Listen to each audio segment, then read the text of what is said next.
Good evening, everyone. Nice for you all to be here tonight. I'm going to call the meeting to order at 7 p.m. We have 6 board members in the room and 2 board members here via Zoom. Hi, Ilda. Hi, Paula. And we'll call the meeting to order. And first item on the agenda is Pledge of Allegiance. I pledge allegiance to the flag of the United States of America and to the republic for which it stands, one nation, under God, indivisible, with liberty and justice for all.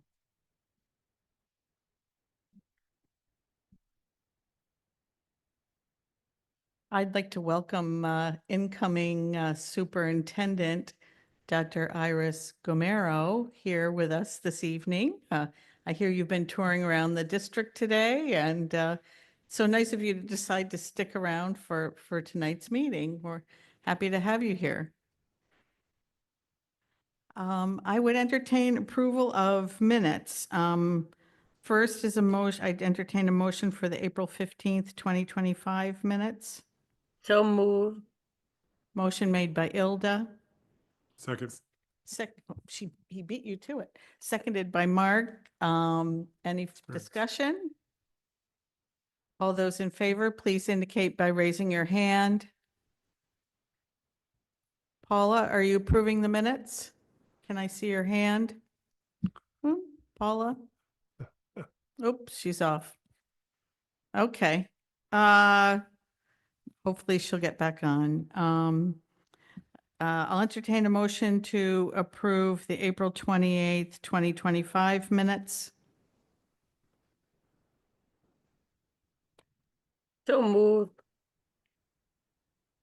Oh, Ilda, thank you. Ilda, seconded by Alicia. Any further comments, questions? Okay, all those in favor, please indicate by raising your hand. Can't tell how Paula is voting, but yes. The thumb up. Okay, you gave a thumbs up, Ilda. Paula, how did you want to vote on those 2 sets of minutes? I don't know whether she can hear us. Maybe one of you could text Paula on her phone. I know she's traveling. So, okay.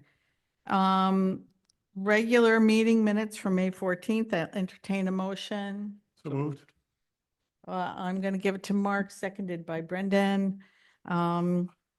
Any further discussion on those meeting minutes?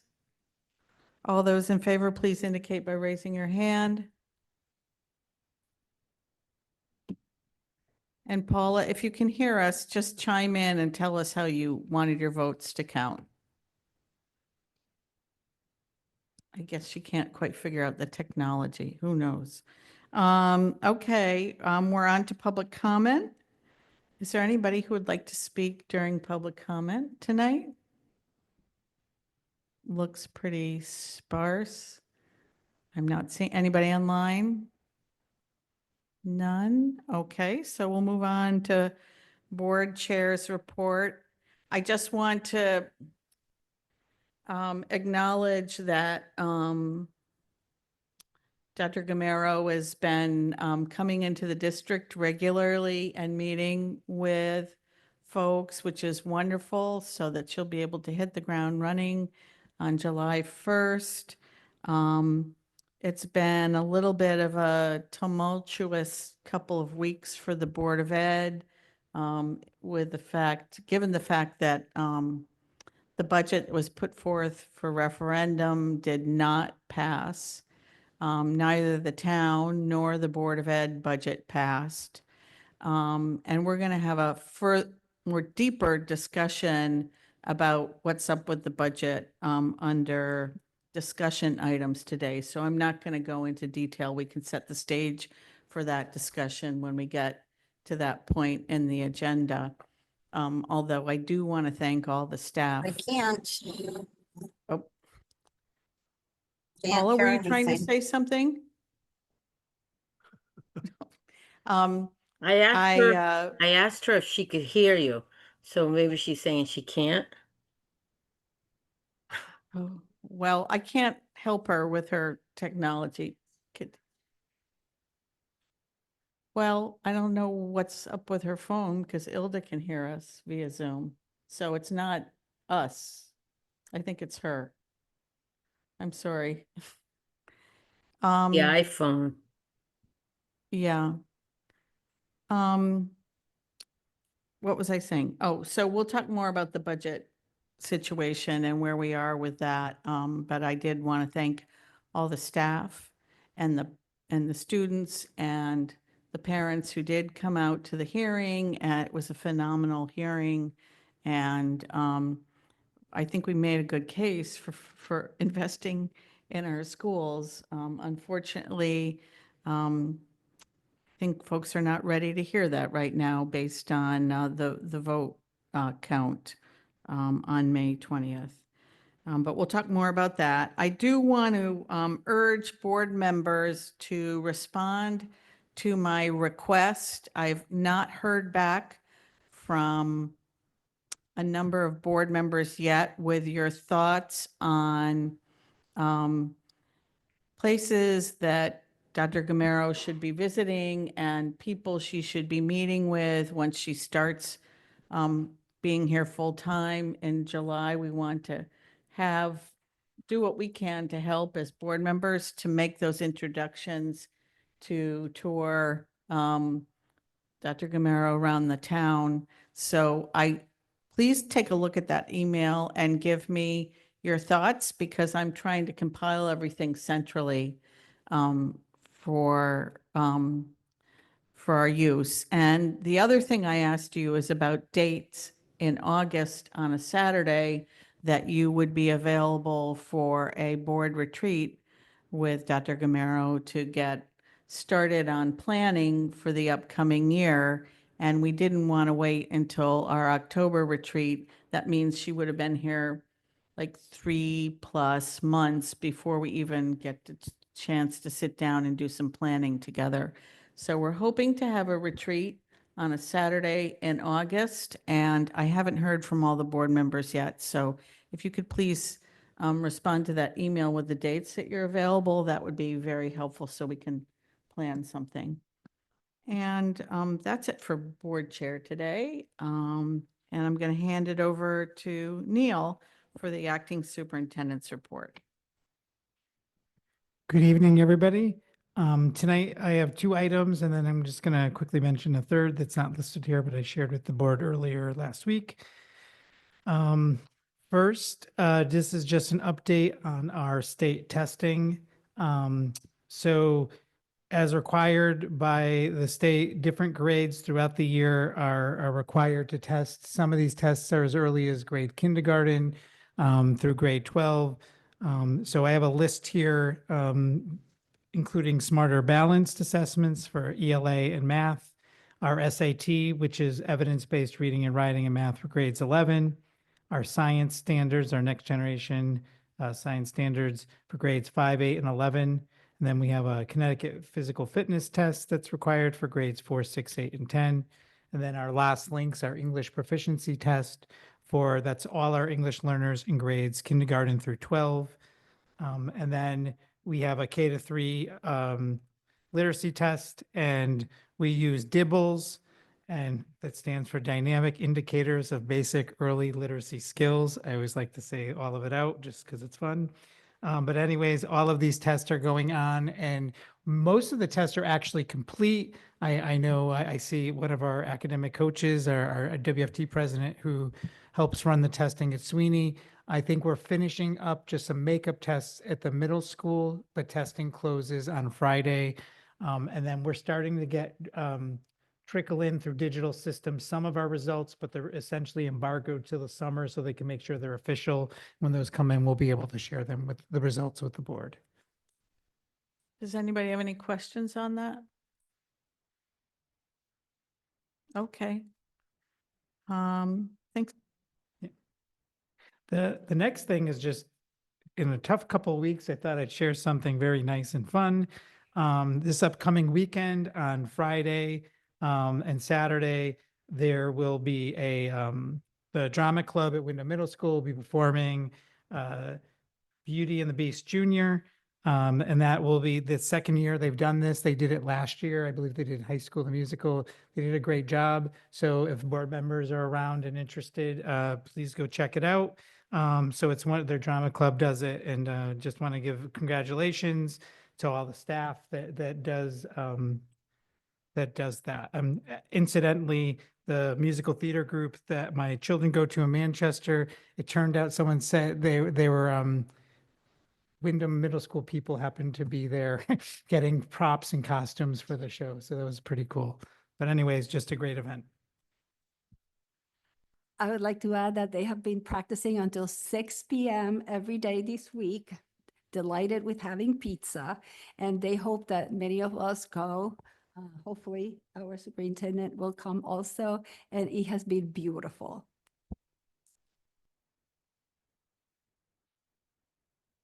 Thank you. And you said there was a third thing you wanted to say, Neil? Yeah, I know I sent the board, but just so the public is aware, obviously, people have known for the year that Wyndham Center will be closing. On Friday, they will be doing like sort of not a ceremony per se, but they'll be doing what's called Filbert's Farewell, saying a salute off to Filbert the Frog, saying farewell to the frog. And when they do that, they will have some family games and activities and some videos about the school. So they're going to do it in a family-friendly style, of course, that's age appropriate, but obviously just making the board aware in case they want to attend. But it'll be taking place in the afternoon to early evening from 3:30 to 5:30 when school lets out.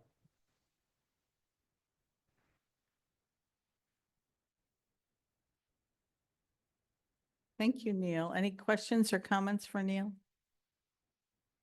Okay. Oh, you wanted to say something, Katina? Go ahead. Always.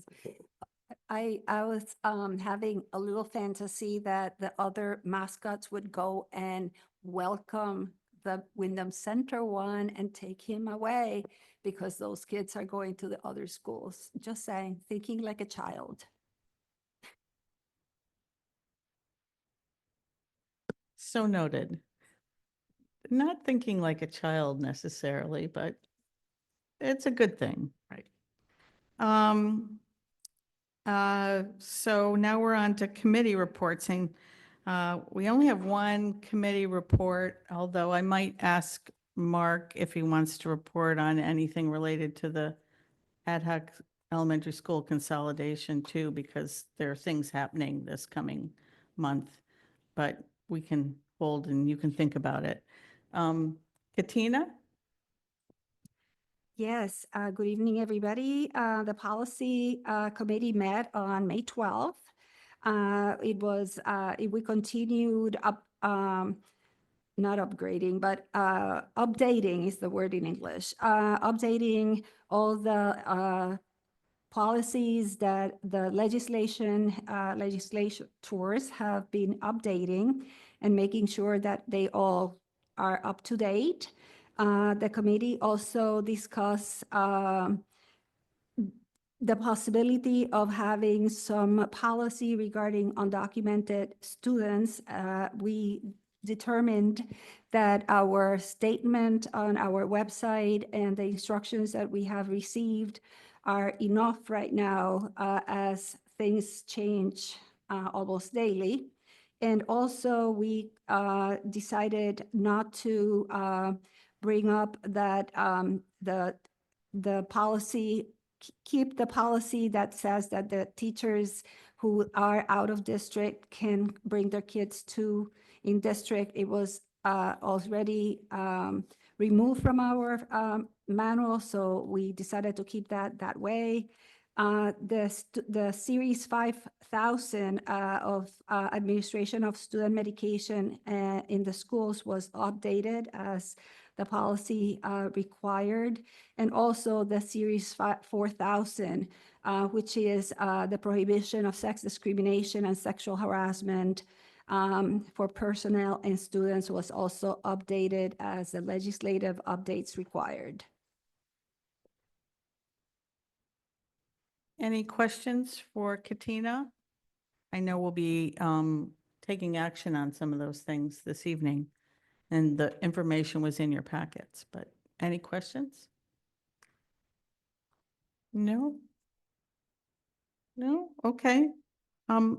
Mark, is there anything you want to update folks on around the ad hoc elementary school consolidation? Sure, always happy to talk. We, the meeting, the regularly scheduled meeting that was going to be next Tuesday, we postponed it pending Neil and Lynn having to go to the town council to start the process of getting those three resolutions passed that we need in order to file the state grant at the end of the month. And so we decided we need to wait to see how the council reacts to that. We're also looking to start doing some sort of forming ideas of the exact cost of the possible budget for the new school. So the plan is to meet again the following week, Wednesday, Thursday, probably Thursday, once we have a clearer picture of how the council is moving on those. Because that's the critical next step is to get those resolutions passed in order to be able to do our grant filing on June 31st, June 30th. Yeah, there is no June 31st.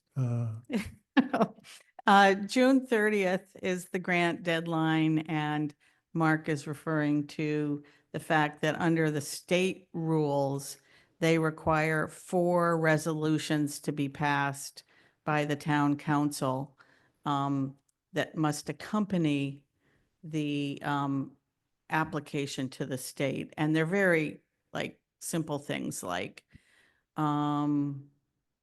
allowing us to do the ed specs and the schematic drawings, and saying that they are going to, the real important thing is they have to set a date for a referendum on the elementary school consolidation, which must be by November 4th of 2025. So there are 4 resolutions, and they're taking them up next Tuesday night. Neil and I will be there, and if they pass them, then we're moving forward. Right. Yeah, in terms of the process, they're non-binding. They're they're not saying that we are moving ahead because we still have to go through the town meeting, but they have to be done in order to file the state. But it's, as you say, it's a simple thing. It's not a binding the town to actually building the school, which we hope they will, but it's just a step in the process that's very important. Are there any questions on that? Okay. So now we're on to discussion items, and we only have one discussion item today, which is the budget. And I just want to set a little context because folks may remember in 2019 was the last time we didn't have our school budget passed. And that year, we had to have 4, I think it was 3 or 4 referenda on the budget, and we didn't get a Board of Ed budget until December of that year. Since then, there's been a charter change. And now, under the town charter, if the Board of Finance cannot have a referendum that gets passed before June 15th, then the town council has the power to go ahead and set a mill rate so that property tax bills can be sent out and whatever. So we're sort of in this weird position because at this point, whatever the mill rate is set, we know that our budget can't go lower than 0 under state law. They can't cut us below a 0% increase. But there is some talk about giving us some money in addition to whatever mill rate gets set. So we won't know much until the town council takes action. But we're put into a position now of trying to figure out how we're going to be prepared for July 1st without knowing exactly what our budget will be. It's going to be lower than a 1.7% increase. We know that, but we don't know where it's going to land. Yes, Katina. So did I hear you correctly? We are not having another referendum? There seems to be some conversation going back and forth about once the mill rate is set, can the Board of Finance still go ahead and have a referendum at some point? But at this point, if they can't have it, there's no way technically with the notice that needs to be given for a referendum and the printing of the ballots and everything, that they could get it done before June 17th or June 24th. And so that is why they're not going to meet the June 15th deadline, and we're in new territory. We haven't like navigated this territory before. But it is out of our hands right now. And we are waiting to see what happens. So I can't answer that question, Katina. I don't know definitively. Yes, Mary? Yeah, sounds very dysfunctional, which doesn't surprise me. I would just like to say I don't see why they couldn't even make it higher. I don't see why the vote suggests it has to be lower than 1.7 or whatever that was. So that's just my comment. There are two observations I would like to make. One is related to something I asked at the last finance meeting, which is the budget voted on last year has not been met because there was a reduction in a state grant due to the increase in the grand list. And so I think that the town needs to restore that money. That's one observation. The other is I read about another town in Connecticut where they were doing a similar thing of the town setting a budget and then taking money out of a fund balance. And their town attorney ruled that that money needs to be in the budget. So I would like that investigated in this town. So I will show you. It was in the paper on Monday or Tuesday. Mary, they are talking about taking money out of the fund balance and giving it to us.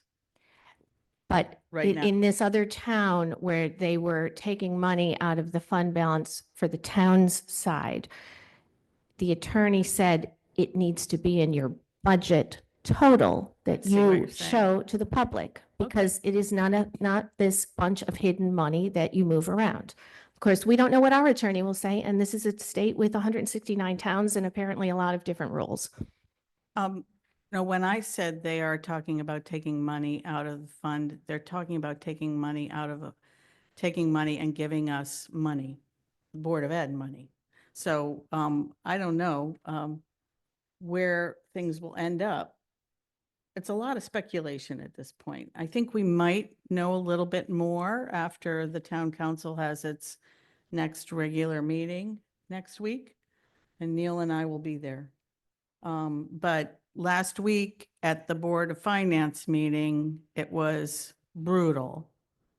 And it was very clear that they're not talking about going above 1.7%. In fact, it got very nasty. So what we wanted to do today was have Neil share with us some work that's going on behind the scenes with Neil and the staff about how we might respond budgetarily, because staff and for the district are concerned about what's going to happen moving forward. So we have to do some planning. There has to be, there needs to be notice given to the bargaining units. And we're happy to report that we found out that according to the contracts, it doesn't all have to be by June 1st. So we have a little leeway to find out more about what's happening at the town level. So next week's meeting and the meetings that happen at the town level are important. And Mary, yes, we are trying to figure out legally sort of where we stand on all of this. But Neil had some information to share with us. Yeah, Katina, were you going to say something? Can we make it clear that it is not the fault of our children, teachers, and Board of Education that the revaluation of homes went higher, and that's why taxes increased? It was not our budget. That's one. And number two, can we make it crystal clear that the children should be the priority? People get confused with the ballot saying $51 million, but actually the town does not fund all that money. And the information out there is incorrect. And we get to be blamed for everything. And I am very upset about that. Our children are the priority. They are all our kids. I don't think we've said anything different than any of that. I do think that if you had been sitting in the room last week, you wouldn't feel that that was the sentiment. Yeah. And let's remember, the last time we had multiple referendums was after a revaluation. So it seems it's a cyclical thing, like every 6 years after the revaluation, it affects people's property taxes, and they don't get upset that year as much as they get upset the following year. And that's when you end up being in the position we're in. And I think part of the reason they did the charter change was try to avoid having to go through multiple referenda, each of which costs $10,000 to $15,000 for the town to do. Neil.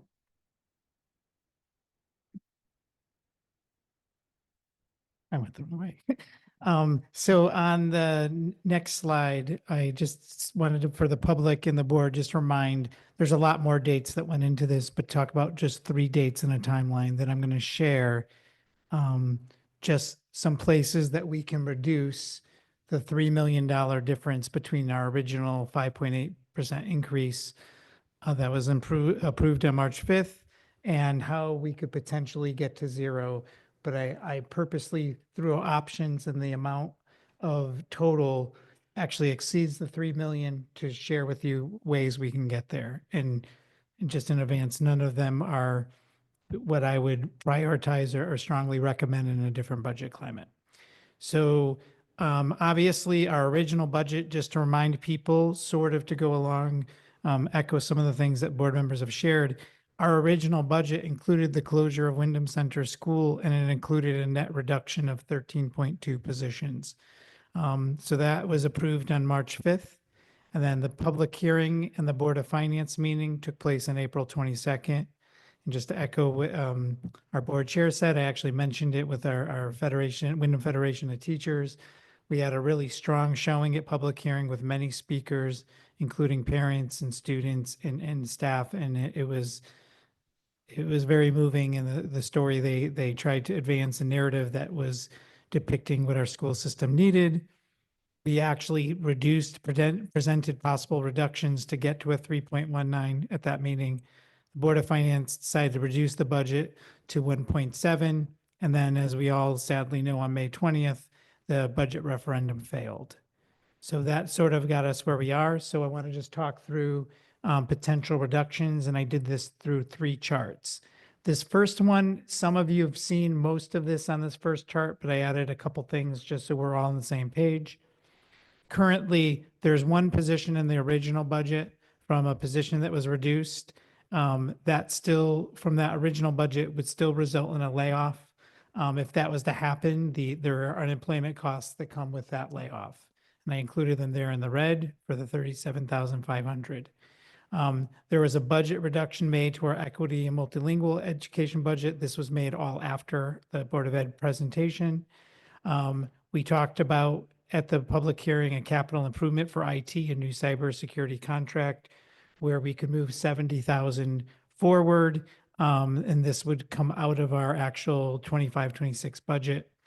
We did this last year due to some of our turnover, and when we estimate for staff, this is called 1% non-certified attrition. What that actually means is for our non-certified staff, we realized over the last several years that there's a little difference every year between what we budget for and what we end up expending due to just turnover. So we just added that. We did it with certified the year before, and that difference was a little greater.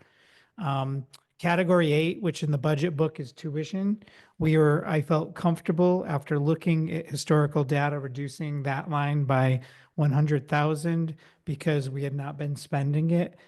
Just of note, one of the barriers with that is because outplacing some of the students with our most severe needs, we have trouble sometimes finding those placements. This wouldn't be recommended if we were able to place more expediently, and I don't mean our own. I mean, it's just the system, nothing to do with our own People Services Department or any institution that's trying to service our students. The next thing I have is Medicaid carryover was awarded in early May and actually mid-May. And we were happy to learn that we received $304,000 that could be moved spent on special education for next year. And that doesn't count in our 2% set aside, which I'm glad to say. But that is helpful. That's a significant amount.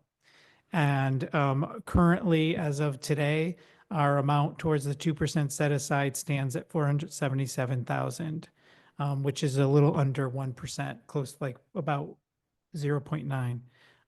And just for everyone, for context, when you see the subtotal of $1 million, $1,056,500, that represents about 2% of the budget.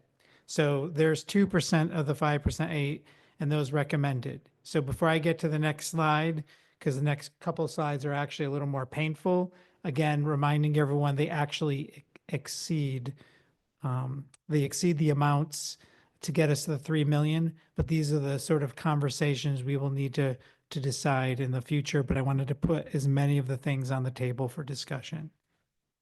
I want to stress that no decisions are being made tonight. This is just conversation and for people to get familiar with what could potentially be on the table. Yes. Does anybody have any questions on the first slide, though? No. Okay. Go ahead, Neil. All right. So the next is specifically talking about staffing. So some of these were worked in to get to that 3.19% increase. We worked very hard. You're going to see two sort of things happening, and we did this by bargaining unit and with intention. I didn't put specifics by bargaining unit, and I didn't put location because this is a very stressful time, and what I'm trying not to do is induce or increase panic and anxiety for staff. So some of these positions that you will see that are just listed as reductions are ones that could be filled by transferring staff or are a vacancy that we can reduce. If it mentions the word layoff, that's a case where there is currently, as of May 28th, no place to put the person that position is being eliminated, which will require contractual rights in how we decide laying off potential staff. So what you see here is there is an additional reduction in the WA bargaining unit. There was one already listed in the original budget, which results in a total of 2 layoffs. if we were to move forward with those. Wyndham Federation of Teachers, there are 11 total. There's 5 additional reductions from the original budget that can result in transfers, and 6 additional reductions that would, potential reductions that would result in layoffs. WFEP currently has 6 additional reductions. I want to point out there's no layoffs in that bargaining unit, but as I spoke to their president yesterday, one of the co-presidents that's here nodding, we pointed out they already lost 5.8 positions in the original budget. So it just so happens that they have the vacancies for people. That's why there's no layoffs currently listed. The custodians that had 1 reduction due to the closing of Windham Center, there's a current vacancy that is a potential additional reduction. Our WASP, which stands for our Administrative Support Personnel, there was an additional reduction, potential reduction in a vacancy. Then our non-affiliated full-time, which could be several positions throughout the organization, and there's a couple here.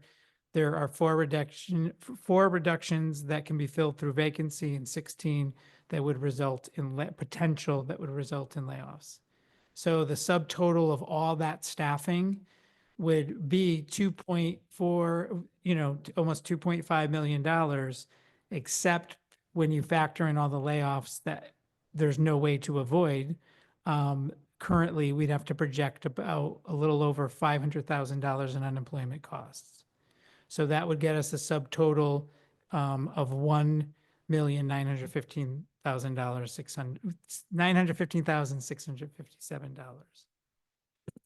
Does anybody have any comments or questions about this?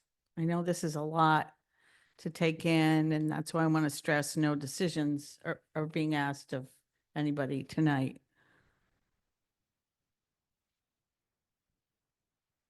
Katina? I would hope that we don't have to lay off anybody. And, it's like karma. These are people who work and live in our community that is making them in a circle, the community get less money for property and taxes, et cetera, if they are unemployed. I mean, it makes absolutely no sense in terms of the overall town budget that we have to lay off people. I hate it. Anybody else?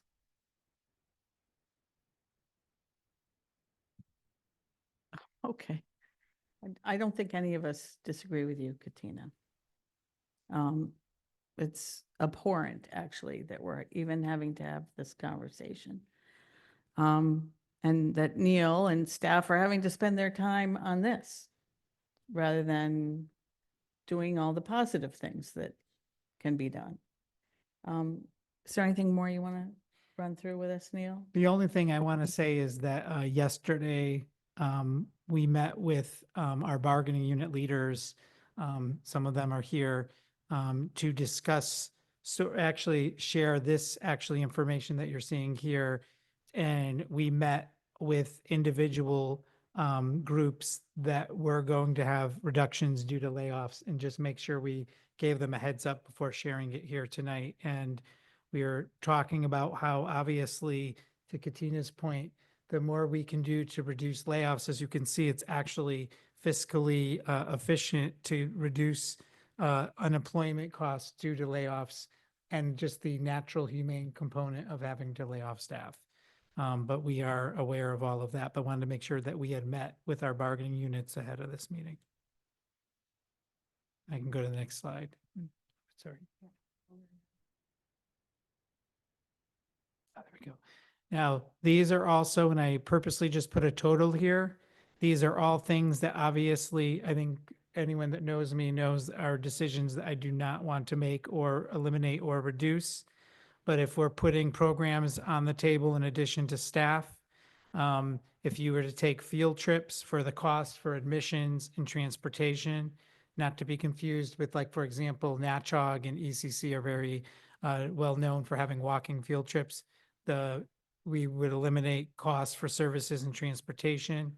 Our middle grades, meaning at Windham Middle School and Barros, eliminating their athletics program. Windham High School clubs that are currently in general fund, and Windham High Department budget reductions. Those are some reductions that the principal made that to cut to department funding. And that total would add another $331,070. And again, if you were to add up all the numbers from the three charts, that exceeds the 3 million. So there would be some decision-making that has to be had and some thinking around it. And again, we're not making decisions tonight, I agree.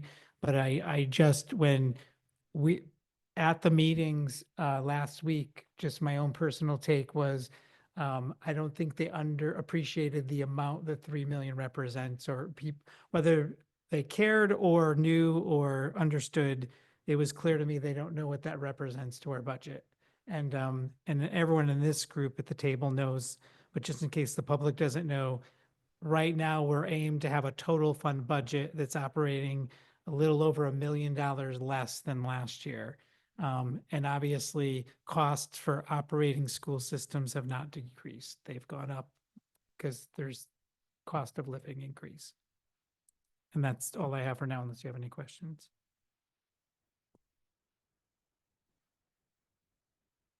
It would be important for people to make any suggestions, any thoughts on how we talk about this with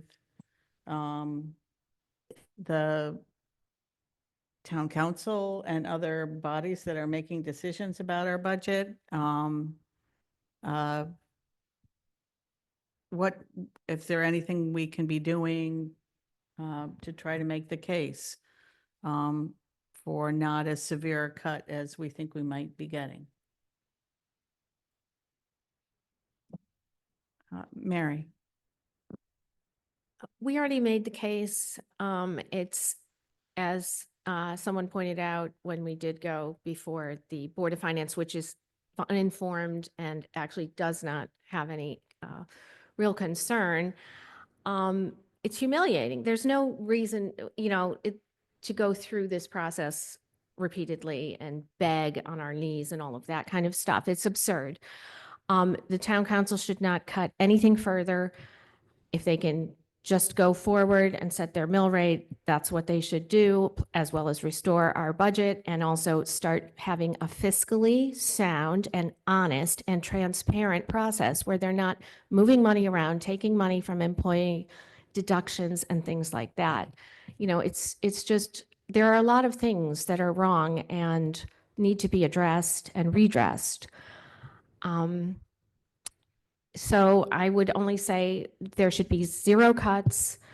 I don't see cuts to some of the students going out of the district by choice or to some transportation or those types of things. I am not looking to put suffering on anybody, but it certainly should not all be on our students, our staff, our teachers, and people who are now fearful about their jobs and the security of their jobs.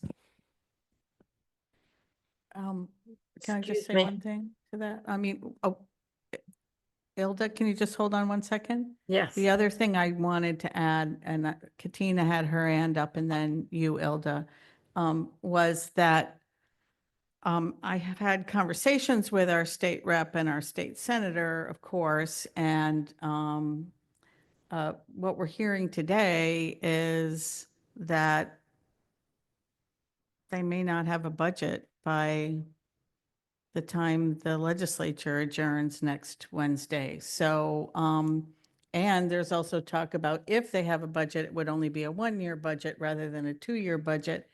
And then there's a fight going on between the governor and the Speaker of the House on that, because statutorily they are required to put a 2-year budget into place. But, I mean, the problem is that if we're going to get extra money for special education, for example, which is what they're talking about, we may not know before our next fiscal year starts.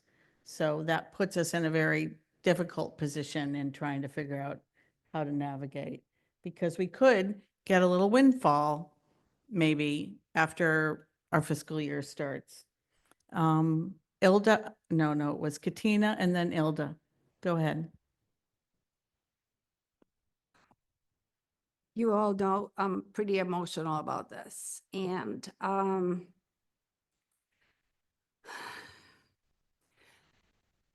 it's basically we are dehumanizing, they are dehumanizing our kids, our teachers, our people in town, and I am beyond disturbed. I wonder how many children, grandchildren, and great-grandchildren any of the finance and town council members have that come to our school system, and if they have any idea how they are going to be personally affected in their education. Maybe if we make these more personal, maybe they would have a soul to not caught us. Thank you, Katina. I don't know quite how to do that. I mean, because, making it personal is something that we can't really do. Yeah. Ilda, you wanted to say something? Yes. So I tried before to ask a question and I got booted out. So I was thinking maybe you guys didn't like my question, but I was asking. No, it wasn't. I didn't know you got booted out, but you're welcome to ask any question you want to, Ilda. No, I was just asking about the athletics that are being possibly cut. That's Oh. just really sad because a lot of kids, that's what saves them from going the wrong way in life. And clubs too. Yeah, and the clubs too. Because what are they gonna do? Go to the streets and I don't know, it's just really sad. I guess they're not Yeah. thinking about it, how it affects the community. I and our team that worked on this completely agree with you. Lynn, Yes, Paula. Paula. Um, the sad thing is, year after year, when we have difficulty passing the budget, we attempt to present all of the things that we're not going to be able to do or the staff we're apt to lose. And unfortunately, the response we always seem to get is, well, we don't tell you what to cut. We tell you how much you can spend, and it's up to you to decide what to cut.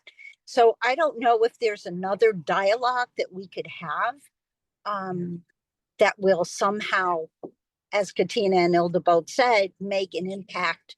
But sadly, that seems to be what happens. I don't know. Obviously, losing staff is the last thing we want to do. And if there is anything we can do to make that difference. But I don't know if there's some dynamic way that we can impress upon the community what the losses are. And sadly, sports always seem to be the one that that got to people. You hate to use that, but sadly, that's what seems to make a difference. Thank you, Paula. I mean, we actually were accused, at least I've been in conversations where when we've presented things that might be cut, we get accused by people at the town, on the town side, on the town boards of making idle threats. It's just, it's very frustrating. Like, you're damned if you do, you're damned if you don't. There was a lot of anecdotal statements being thrown around last week at the meeting that were characterizing our district as failing. And I got angry and actually took them on it. And then that precipitated a bunch of attacks during public comment. So I don't know, it's very difficult. I mean, one little bright spot is that they were talking about giving us $561,000 out of some fund. And so I'm hoping that we'll be getting some money above 1.7 or somewhere between 0 and 1.7. I mean, you heard that too, Neil, but we don't know the answer to that Yeah, we yet. don't, I heard it, but we don't know the answer yet. Anybody want, Mark? Sure. Just looking at, as Linda's pointed out, everything we've gone through, I personally think our best shot at this point is to support the council in taking over the budget and getting us to this, the zero. There seems to be support on the council level about this extra money, this 561. I think that's our best shot in terms of moving forward, is if we can get the council to agree that what they need to do is just not do another referendum, which is a $15,000 to $17,000 expense. They can't cut us any more than the zero. I think I have to accept that that's what we're going to end up with, is a zero. But I'm hopeful about this extra money that was coming.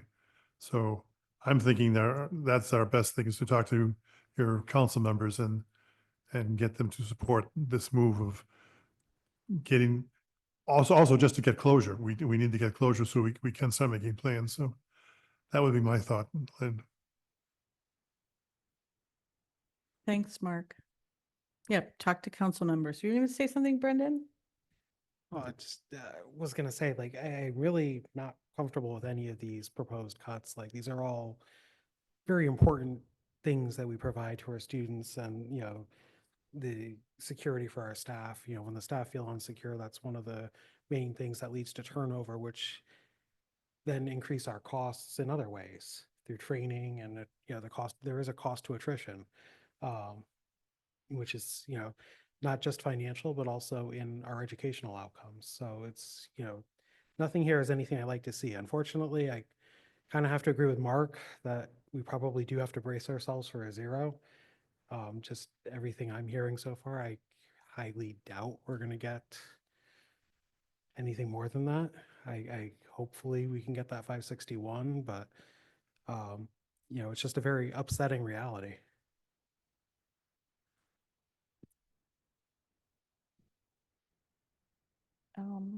Any other comments? Neil, I don't want to put you on the spot, but so how are you thinking, you know, the timing and the sequencing of making decisions? What do you need from us as board members? What can we do to be supportive? Anything that you want from us? So I'll just say this, and I think everyone knows, the board has been very supportive of administration's recommendations in the budget, the whole process. And we're very appreciative. At this point, what we're just trying to do, and we'll try to be as transparent as possible and update the board, because things might happen before the next board meeting, like if our 2% set aside is to increase, or we find out more information about the town, making sure the board is aware, and then that'll probably help us come to a more definitive decision. Obviously, just my thought process is to minimize positions that have layoffs. I don't really am excited about any of the reductions, like to Brendan's point, but trying to minimize that as much as possible will be one of our foci. Just looking at the calendar, and so our next regular board meeting would be on the 11th.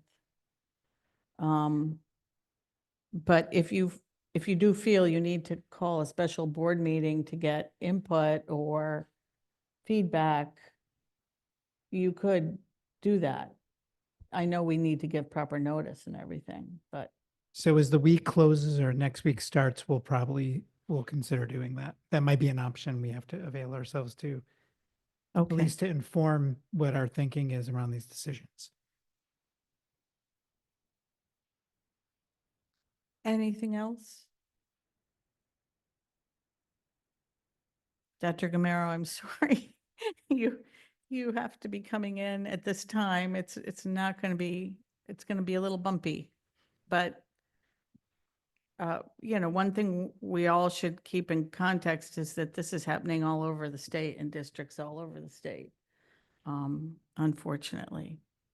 Um, Lynn? So, okay, well, if there's nothing else, we'll continue to work with Jessica, our attorney, on legal strategies. We probably should have another conversation with her now that we know more about what's going to be happening with the town process.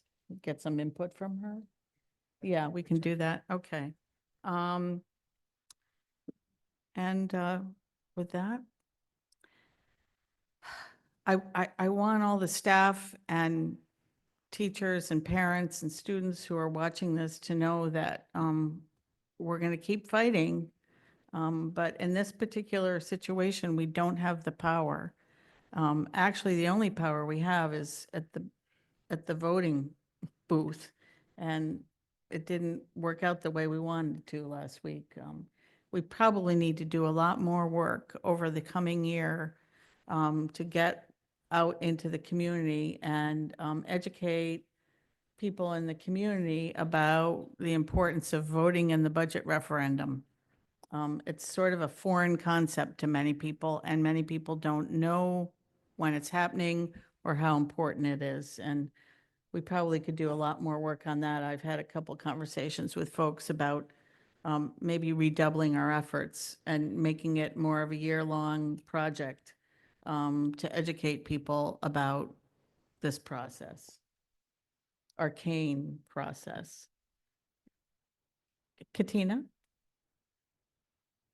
And maybe we can also be involved in the next charter revision. Whenever they have it, yeah. Okay, so we're going to end that here, and we'll go on to action items. And at our last meeting, we asked for more information on approval of the donation of outdated library books related to Windham Middle School. Does anybody want to put that motion on the floor, and then we can have discussion? So moved. Motion made by Brendan, Second. seconded by Katina. Oops. Oh, it's okay, Paula. Any discussion? Mark? Yeah, I guess one of my concerns from the last meeting, unless I'm misreading this, I was concerned, what is the next home for these books? If the librarian tells me that they're outdated or need to be done, but I'm hoping they're not just going to end up in a dumpster. Maybe we can donate them to the public library for their book sale or still have them find some sort of home. So what's the next home for the books, Neil? So actually, the way it was communicated to us wasn't necessarily accurate, right? And so I appreciate Lauren reaching out and we got more information from them. These are actually donations coming to, these are donations that are approved from the Board of Ed, and it includes materials that have been removed, and they were once curriculum related over 15 years ago. So what we want to do is just make room in the library for future materials purchased from a grant that are newer and incoming fifth grade materials. So anything that is leaving is based on, and that's the information she provides in the list, that are just considered age and relevant, not current materials. Actually, sorry, Neil, actually rereading the memo, I see she answered my question. Books will be donated to the Bay State Books, a company that will pick them up and find new homes for all of them. So that answers my questions. Yeah, so we reached out after this meeting, and I will again credit Lauren for doing that. She reached out and we basically said, here was the questions in order to move forward, and they provided them for us. Okay. Thank you, Lauren. Any further discussion on this motion? Okay, all those in favor, please indicate by raising your hand. Okay, I can see your hand, Paula and Ilda. It's unanimous. I would entertain a motion for approval of submission of the IDEA grant application. So moved. Motion made by Mark, seconded by Alicia. Any further discussion? All those in favor, please indicate by raising your hand. Okay, it's unanimous. Thank you to whomever on staff had to do all the work for these grants. And then we have item C, approval of policies due to legislative updates. And under that, we have 1, 2, and 3. Do we want to take them all together or separately? I move we take them all together. Okay, I I'll second. entertain a motion for approval of policies due to legislative updates. I think Katina made the motion to take them all together. Do I get a second on that? Second. Second. Second by Brendan. So now I'm getting tunnel vision. The motion was to put them all together. Are we voting on that motion or the motion to approve them? Or a motion on put them all together? So, please indicate by raising your hands if you approve putting them all together. Okay, now I'll entertain a motion to approve items C, 1, 2, and 3. So moved. Motion made by Ilda, Second. seconded by Katina. Any further discussion? All those in favor, please indicate by raising your hand. Okay, it's unanimous. We don't have any budget transfers to take action on tonight. So we are done with action items and we're up to public comment. Is there anybody who would like to speak during public comment? Yes, Nicole, come on up. And please identify yourself for the record. I'm Nicole Bay. I live at 14 Mullen Hill Road in Windham. I'm also the STEM coach at Barrows and parent of a current 8th grader. And I understand that my words tonight, I am preaching to the choir, the small choir that we are. But in this year's circumstances, I don't think it would have made a difference. But even the generalized categories that we saw about what could be up next to cut, I think that transparency is something that has worked for us in the past when we said to the public, like, hey, here's the budget that we're putting forth. Here's what we're thinking, but we need your support because otherwise here's what's coming. And again, I don't think it comes across as a threat. I think it's just transparency to the public to say, here's what's on the chopping block. And oftentimes it is the things that people care about and what comes to their heartstrings. Obviously, being a teacher and a parent in the district, staffing is huge to me. Sports are huge to me. I know what's interesting to our kids. So I think that transparency up front about what could be the next step has helped us in the past and could help us in the future. I understand also that we're not making any decisions tonight. But when does that happen? Because I think not telling us, although the comment was made that it could increase the stress if we were told what those cuts are, I think it increases the stress when we don't know what the cuts are, because then everybody is sitting there. It's kind of like that email that goes out and says, would you please stop parking in that place? And everybody goes, am I parking in that place? So like, what are we talking about specifically? Because then we can start to think about how we're going to problem solve some of those gaps and issues and things that we're going to have to fulfill. So like I said, I know I'm preaching to the choir, but I've been here since 2002 and have seen this come round and round. And I feel like here we are again, begging for what we need. We had a few nice years where we didn't have to beg for it. It seemed like people understood. And honestly, out of no fault of our own and no fault of the districts at all, after last year's reassessment of properties and the increase in taxes that had nothing to do with the Board of Education budget, I don't think that's how our public sees it. And so the more transparent that we can be, I think the better off that we can be to get people behind us. Thanks.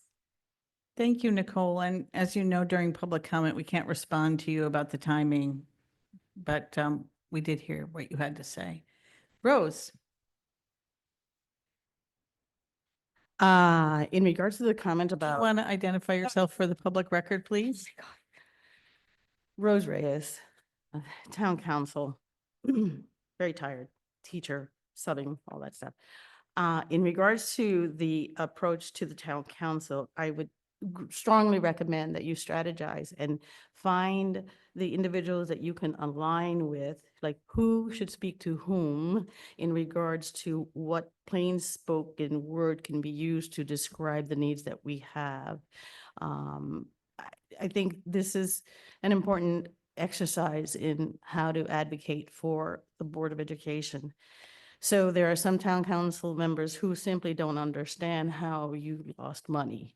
And then there's some town council members who never thought of public education as a major economic driver to our community. And then there are some town council members who may not have a sense of investment because they've identified the budgets being separate, which is another issue, right?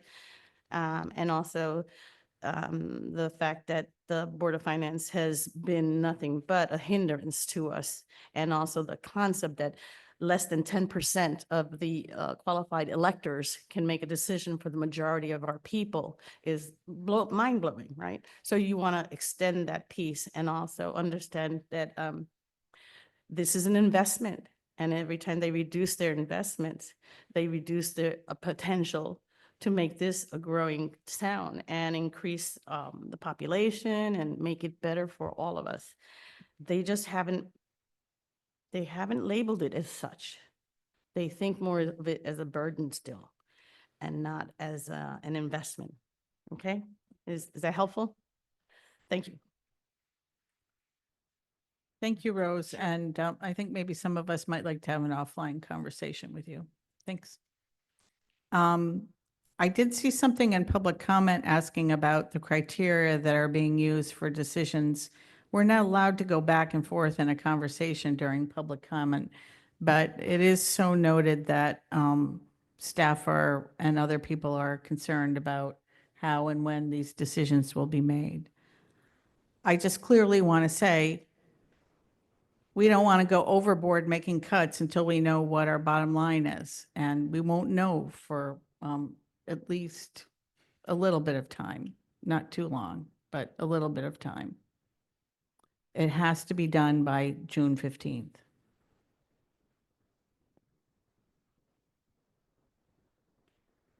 Anything else during public comment?